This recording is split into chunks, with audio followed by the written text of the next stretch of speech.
ఓం శుభంకర్యే నమః. నిఖిల శ్రేయోదాయిని సర్వకార్య సిద్ధిప్రద పరబ్రహ్మస్వరూపిణి శుభంకరీ నమోస్తుతే. సర్వాబాధా ప్రశమనం త్రైలోక్యస్యాఖిలేశ్వరి ఏవమేతత్వయా కార్యం అస్మద్వైరి వినాశనం. వక్రతుండ మహాకాయ సూర్యకోటి సమప్రభ నిర్విఘ్నం కురు మే దేవ సర్వకార్యేషు సర్వదా. శ్రీ శ్రీ శ్రీ గణపతి సచ్చిదానంద సద్గురుభ్యో నమో నమః. శ్రీ మహాగణేశాయ నమః. ఆదిత్యాది నవగ్రహ దేవతాయై నమో నమః. మేషరాశి వారికి సెప్టెంబర్ నెలలో గల గోచార ఫలితాలను తెలియచేస్తున్నాము, శ్రద్ధగా ఆలకించండి. మేషరాశి వారికి వృత్తి వ్యాపారాల యందు ఏమాత్రము మార్పు ఉండదు. కానీ బాగా గుర్తుపెట్టుకోండి, గతంలో కూడా కొన్నిసార్లు మీకు హెచ్చరించాను, మళ్ళీ కూడా చెప్తున్నాను. మీకు తెలియకుండానే ఒక భయములోకి ప్రవేశిస్తున్నారు. ఏదో ఒక తెలియదు, ఒక భయము మిమ్మల్ని వెంటాడుతుంది. అది ఏమాత్రము మంచిది కాదు. ఆ భయము మిమ్మల్ని మీకు ఉన్నటువంటి ఏదైతే సంకల్పాలని అది నిర్వీర్యపరుస్తుంది.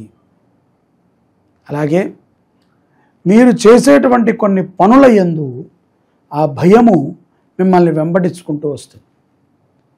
మీరు ముందుకు సాగలేరు. వృత్తి వ్యాపారాలు నార్మల్గానే ఉంటాయి, ఎందుకంటే అవి బాధ్యత. అక్కడ మీరు భయపడ్డా లేకపోతే అక్కడ మీరు ఏదో ఒక రకమైనటువంటి భావనతో ఉన్నా అవి చేయాల్సిందే. అవి చెయ్యకపోతే కుటుంబం నడవటం కష్టం అనేటువంటి ఒక భావన. కొన్ని సందర్భాలు ఇష్టంగా జరుగుతాయి, కొన్ని సందర్భాలు కష్టముగా ఉన్నప్పటికీ ఇష్టముతో పూర్తి చేస్తారు. ఇటువంటి సందర్భంలో మేషరాశి జాతకులు కొంత జాగ్రత్తగా ఉండాలి. అనవసరమైనటువంటి భయాలని పెట్టుకోకండి. మానసిక అప్రశాంతత అనేటువంటిది అప్పుడప్పుడు ప్రతి ఒక్కరికి కూడా వస్తుంది. అన్నీ ఉన్నవాడికి వస్తుంది, ఏమీ లేనివాడికి వస్తుంది, మధ్యంతరంగా ఉన్నవాడికి వస్తుంది. ప్రతి చిన్న విషయం మీద కూడా భయాన్ని పెట్టుకుంటూ జీవనాన్ని గడిపితే కష్టం. ఇక్కడ వృత్తిలో మీరు ఆ భయాన్ని కనుక ప్రదర్శించినట్లయితే సర్వసాధారణంగా ప్రదర్శించరు. ఇందాక చెప్పిన విధంగా ఒక్కవేళ తట్టుకోలేక భయాన్ని మీరు ప్రదర్శించినట్లయితే మీరు చులకన భావనతో మిమ్మల్ని చూడటం జరుగుతుంది. కాబట్టి వృత్తి వ్యాపారాల యందు కొంత శ్రద్ధని పెట్టుకోండి. అనవసరమైన భయాలను పెట్టుకోవద్దు. మీకు రానిది మీరు చేయకండి. వచ్చిన పని ఏదైనా సరే నిర్మోహమాటంగా చేయండి. రాని పని ఏదో ప్రయత్నం చేస్తాములే, ఏదో వచ్చు అనుకున్నానులే, లేదా ఎవరైనా సహాయం చేస్తారులే అనుకుని చెయ్యొద్దు. మీకు వచ్చిన పనిని మీరు చేస్తే విజయం తప్పదు. వృత్తి వ్యాపారాలలో ప్రయాణ సమయములో మేషరాశి వారు కొన్ని జాగ్రత్తలను తీసుకోవాలి. మీ యొక్క ఆప్తమిత్రుడైన, బంధువైన, సోదరుడైన, సోదరి అయిన వారి వాహనాలను తీసుకుని నడపకండి.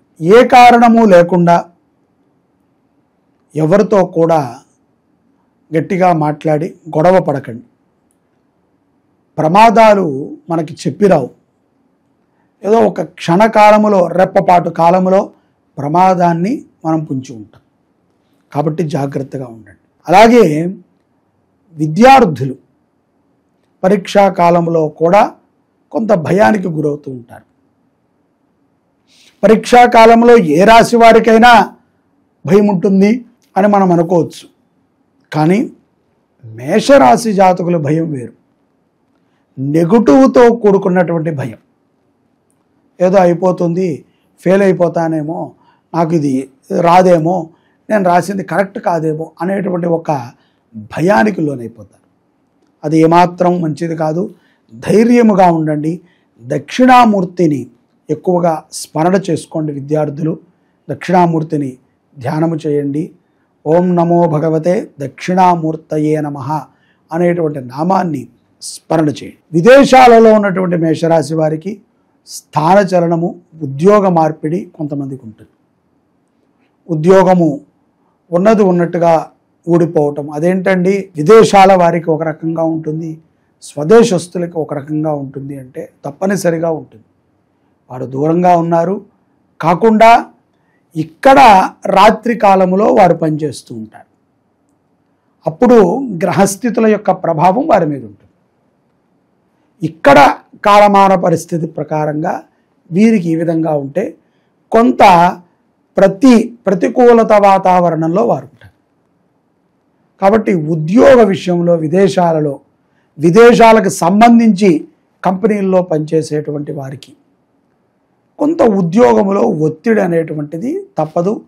ఉద్యోగము ఊడినా ఊడవచ్చు. కాబట్టి తస్మాత్ జాగ్రత్తగా ఉండాలి. స్థానచలనం వచ్చినప్పటికీ దానిని మనము గ్రహించి అవసరం ఉన్నా లేకపోయినా తప్పనిసరిగా ఇప్పుడు మీరు మారకపోయినా ఒక 2 ఏళ్లలో తప్పనిసరిగా మీరు మారాల్సినటువంటి సందర్భాన్ని మీ జాతకం మీకు తెచ్చిపెడుతుంది. పౌర్ణమి తర్వాత కొన్ని చికాకులు ఉన్నప్పటికీ మానసికముగా ఎంతో ఆనందంగా ఉంటారు. బంధుమిత్రులతో కలయిక, ఆహ్లాదకరమైనటువంటి విందు వినోదాలకి హాజరవుట, ముఖ్యంగా గృహములో మీకు సంబంధించినటువంటి ఒక మంచి గుర్తింపు లభించుట, కష్టానికి తగ్గ ఫలితము వ్యాపారస్తులకు కానీ ఉద్యోగస్తులకు కానీ లభించుట, అధికారులను కలవట, ఇవన్నీ కూడా పౌర్ణమి తర్వాత మేషరాశి వారికి జరుగుతాయి. అవివాహితులకి ఎవరికైతే గనక వివాహం కాలేదో అటువంటి వారికి వివాహ సంబంధములు మెరుగుపడతాయి. సంతానము లేనటువంటి వారికి సంతానపరమైనటువంటి యోగ్యత కనబడుతోంది. ఒక రకమైనటువంటి ఆనందోత్సాహాలు ఈ ఇరువురికి కూడా ఉంటాయి. అలాగే ప్రేమ వ్యవహారాల యందు మాత్రము చాలా జాగ్రత్తగా ఉండాలి.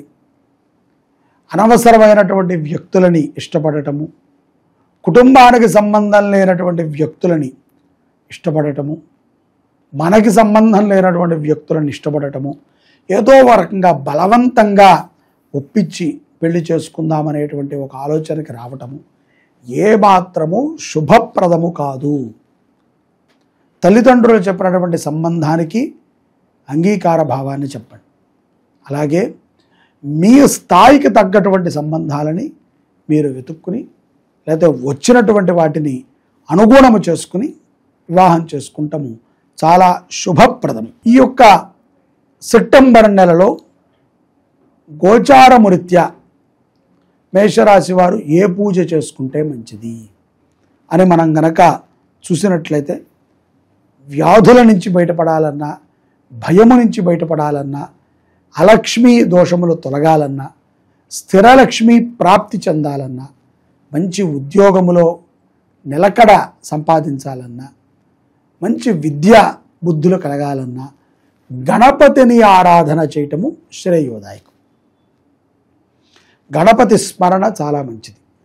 గణపతి దేవాలయంలో ఈ నవరాత్రులలో కానీ తర్వాత కానీ ఎప్పుడైనా సరే ఒకరోజు అన్నదానము చేయించండి. అన్నదానము చేయటం ద్వారా ఎంతో దివ్యమైనటువంటి ఫలితాలని మేషరాశి జాతకులు పొందగలుగుతారు. అలాగే గణపతి స్మరణ, అలాగే విద్యార్థులు దక్షిణామూర్తి స్మరణ, ఉద్యోగస్తులు వ్యాపారస్తులు ఎవరైనా సరే గణపతిని ఎక్కువగా ధ్యానము చేయటం చాలా సులభమే కదండి. వక్రతుండ మహాకాయ సూర్యకోటి సమప్రభ నిర్విఘ్నం కురుమే దేవ సర్వకార్యేషు సర్వదా. సర్వకార్యముల యందు కూడా మన యందే ఆ స్వామిని ఉండమని ప్రార్థన చేయండి. విజయము తథ్యము. ప్రథమం శైలపుత్రీ చ, ద్వితీయం బ్రహ్మచారిణి, తృతీయం చంద్రఘంటేతి, కూష్మాండేతి చతుర్థకం, పంచమం స్కందమాతీతి, షష్టం కాత్యాయనీతి చ, సప్తమం కాళరాత్రీతి, మహాగౌరీతి చాష్టకం, నవమం సిద్ధిదాత్రీ చ, నవదుర్గా ప్రకీర్తితా. శ్రీ విశ్వావసు నామ సంవత్సరంలో సెప్టెంబర్ 22వ తారీఖు నుంచి అక్టోబర్ 2వ తారీఖు వరకు దేవీ నవరాత్రుల్ని మన శుభంకరి దేవస్థానంలో అత్యంత వైభవోపేతంగా మనం చేసుకుంటున్నాం. రెండవసారి అమ్మవారికి శతచండీ యాగాన్ని మనం చేస్తున్నాం. పోయిన సంవత్సరము ఎవరెవరైతే గనక ఈ శతచండీ యాగములో గోత్రనామాలను నమోదు చేసుకున్నారో వారందరూ కూడా ఈ సంవత్సరము మీ పేరును నమోదు చేసుకోండి. తప్పకుండా ప్రత్యక్షంగా కానీ పరోక్షంగా కానీ ఈ యొక్క చండీ యాగంలో పాల్గొనండి. శతచండీ యాగము అంటే 100 సార్లు దుర్గా సప్తశతి 13 అధ్యాయాలని కూడా పూర్వాంగ ఉత్తరాంగ సహితంగా పారాయణ మరియు 10 సార్లు హోమాన్ని మనం చేయటం జరుగుతుంది. అందున నవరాత్రులు మనము, మన పిల్లలము, మన కుటుంబ సభ్యులు అందరము కూడా సఖ్యతతో ఉండాలి. ఎప్పుడూ కూడా అమ్మవారి అనుగ్రహం మనందరం మీద ఉండాలి అని ఈ శతచండీ యాగాన్ని చేస్తున్నాం. మీరందరూ గోత్రనామాలను నమోదు చేసుకోండి.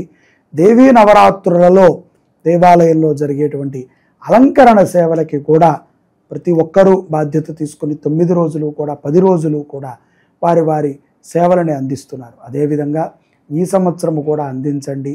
మీ యొక్క దివ్యమైనటువంటి సేవ ద్వారా మరింత గొప్పగా ఈ నవరాత్రుల్ని మనమందరము కలిసి చేసుకుందాం. రండి, అమ్మవారిని దర్శించండి, పూజలో పాల్గొనండి. అమ్మ దయ ఉంటే అన్నీ ఉన్నట్టే.